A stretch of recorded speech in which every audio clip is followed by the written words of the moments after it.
Well, hello everybody. Are you ready for another bedtime story?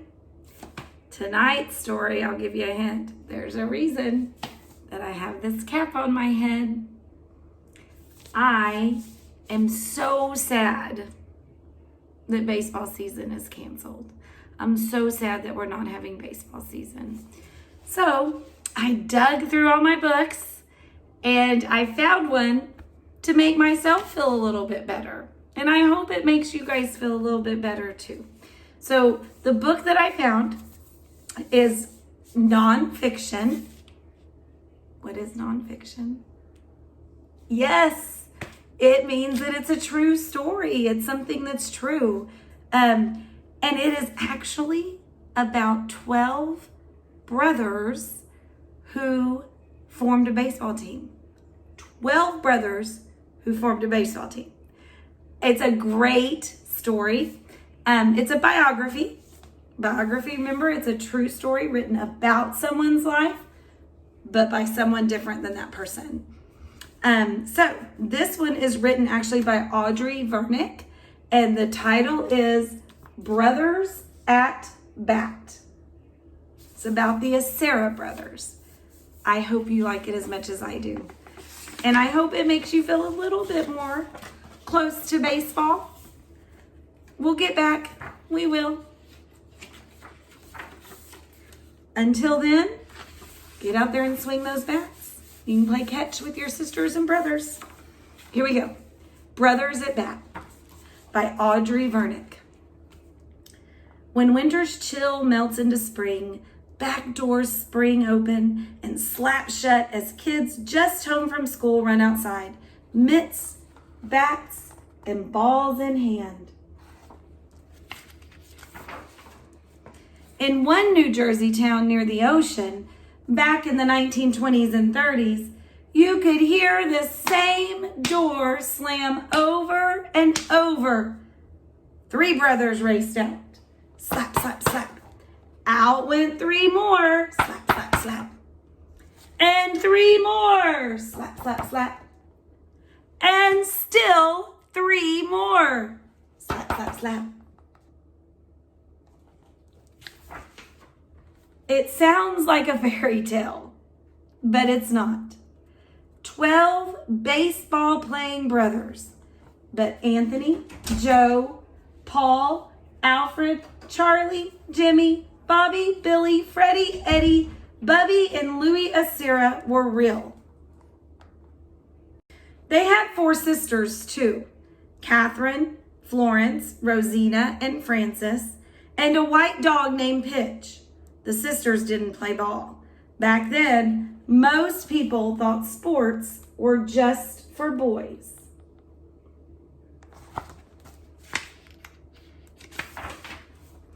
The Aceras had so many kids that they slept 2 to a bed and sat 3 across in their outdoor bathroom.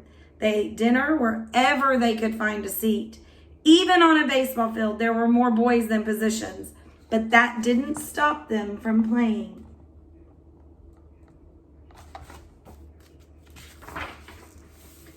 Baseball set the rhythm of their lives. Every spring, Freddie said, you would take your glove out, go in the yard, and play. Neighbors couldn't recall a time when there weren't Acera boys outside tossing the ball, hitting it hard, racing around with the young ones watching, wishing they were old enough to play. Their high school baseball team had an Acera brother on it 22 years in a row.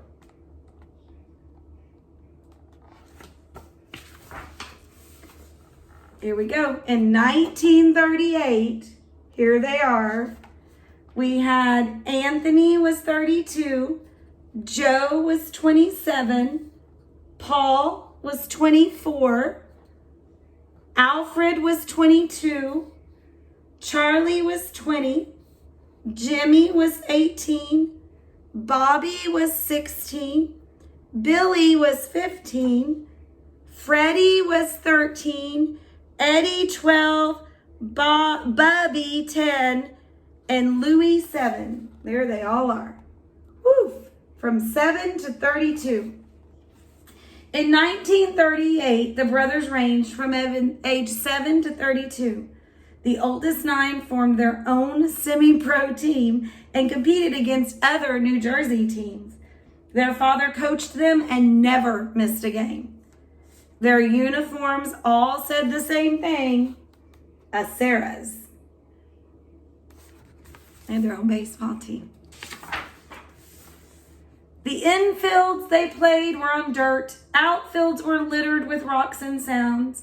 The brothers loved to talk about the day they played at the old dog track, an oceanfront stadium that had once been an auto raceway. It was there that Anthony, the oldest, hit a couple of home runs right into the Atlantic Ocean. They called Anthony Poser because of the way he'd stand at the plate, as if his baseball card photo were being taken. Charlie, the 5th oldest, was the slowest brother. He was a good player, but a terrible runner. The brothers often joked about the time he hit a ball nearly out of the park, but only made it to second base. Jimmy, the 6th brother, had a knuckleball people still talk about. You couldn't hit it, Eddie said. You couldn't catch it either. That ball danced in the air. Jimmy was a great player too, probably the best on the team.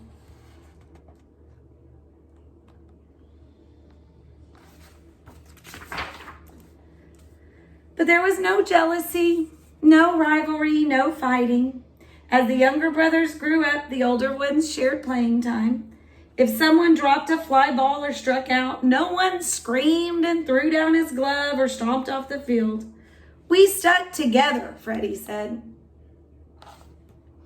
The team played around New Jersey and New York, Connecticut, wherever they could find a good game. Paul sent out letters looking for new teams to play. The all-brother teams were always a crowd pleaser.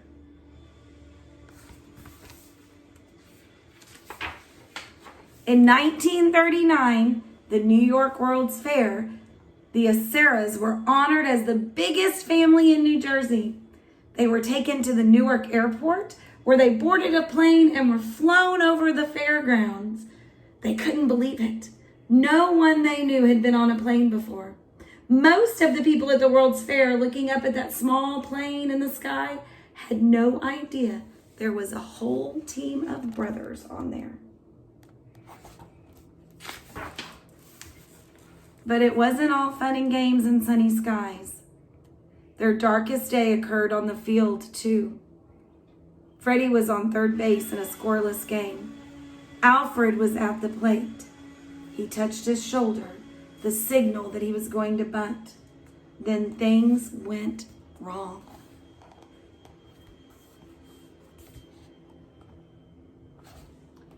The pitch came in high, and somehow the ball bounced off the bat and hit Alfred hard, right in the face.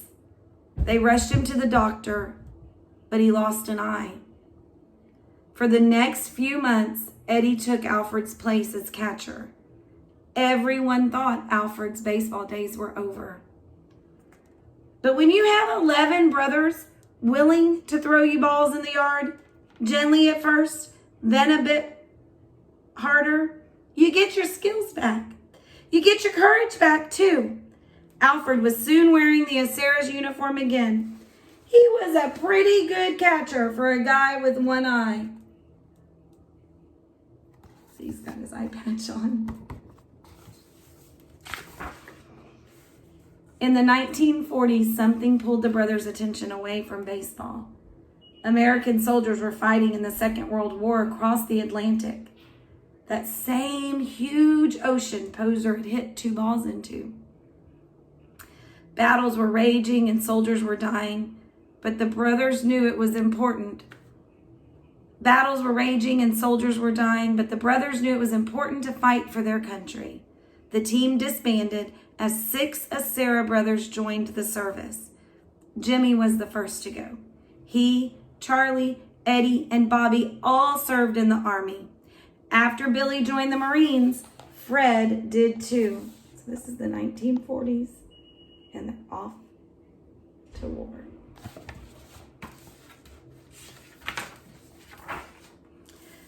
Those 6 brothers traveled far from home. After a lifetime of talking and playing together every day, they now went months, years without seeing one another. They longed for the salty stew smell of the Atlantic Ocean. They dreamed of their childhood home, of the back door slap, slap, slapping as they ran outside to play, and of long afternoons throwing a ball in high soaring arcs from glove to glove in a field full of brothers.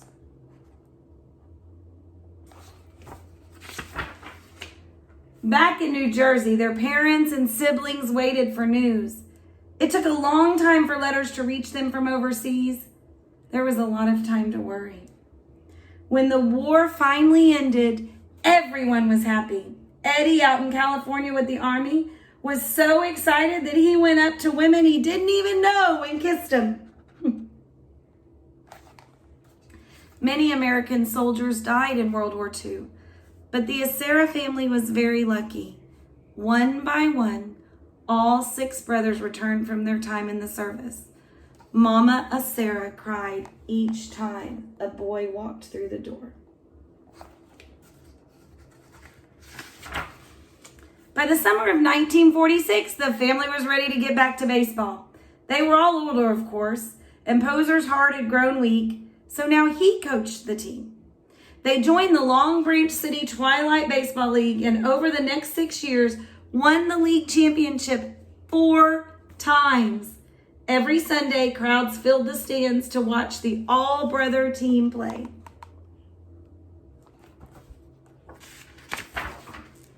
As time passed, the Aseras got married and moved into their own homes.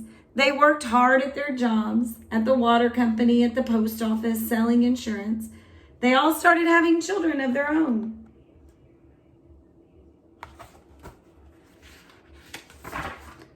In 1952, they played their last game as a team, but they had already made history. History? It's true. The Asera brothers were the longest all-brother baseball team ever.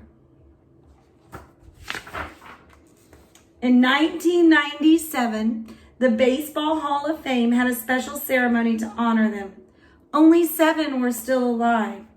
Paul, Alfred, Bobby, Billy, Freddie, Eddie, and Bubby all made the trip, along with more than 100 relatives, including their sister Frances. Jimmy's son donated his father's uniform and glove, which were put on display right there in the same museum that honors Babe Ruth, Ty Cobb, and Willie Mays.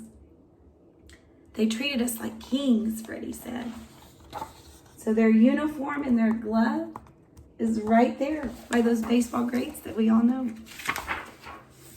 After such a thrilling day, you could picture them driving off into the sunset, happily ever after. But their bus broke down. They could have sat on the curb, grumbling in the summer heat. But what do you think those Aseras did? You're right. Someone found a bat and a ball, and as 3 generations of Aseras waited for a new bus, they played baseball. That ball soared from grandfather to granddaughter, from father to son, from brother to brother. Here's the real picture of the real family. Can you see that? I'm going to see if I can find some pictures to put in after this so you can see a few of the pictures of the real family. What a great book. Brothers at Bat by Audrey Vernick. Okay, guys, I will see you tomorrow night for our last story for this week. I will not be reading stories this weekend. However, I will put some links for some of my favorite authors reading their own books. There's some links out there that you can look at. But I will be back Monday reading bedtime stories. You guys have a great weekend. I know it's kind of a crazy week, so I want you to just rest. Find your own favorite picture book and read it to mom and dad, or have someone read it to you. great practice still. All right, you guys have sweet dreams. I will see you back here tomorrow. Good night.